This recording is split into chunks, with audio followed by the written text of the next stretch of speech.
The largest sea turtle found in the United States had a mass of 860 kilograms.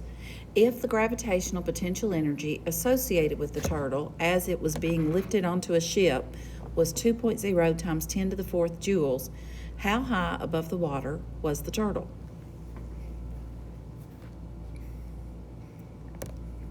I notice that I am looking for how high, so I'm looking for the height in this case. My original formula is potential energy equals mgh. But I need to rearrange this formula to solve for the h for height.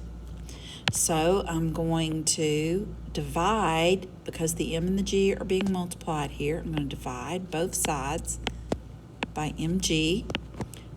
Mass and gravity cancel on the right, leaving my new formula to be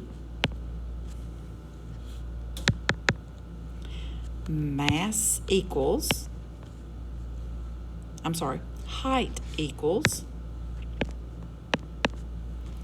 potential energy divided by mass times gravity.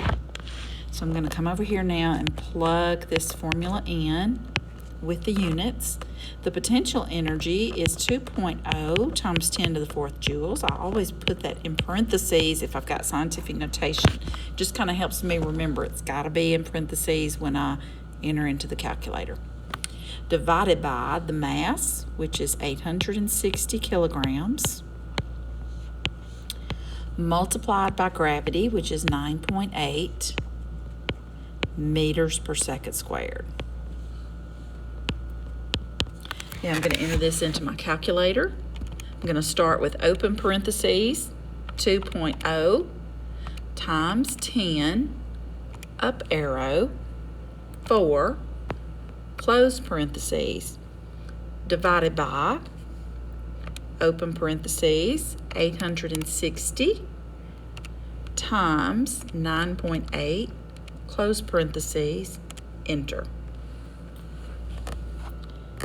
And I get 2.37 meters for my height. All right, just to show you exactly how I got meters for the unit, joules are kilograms meter square per second square. Kilograms cancel out. Second squares cancel out. Meter square divided by meters leaves me meters.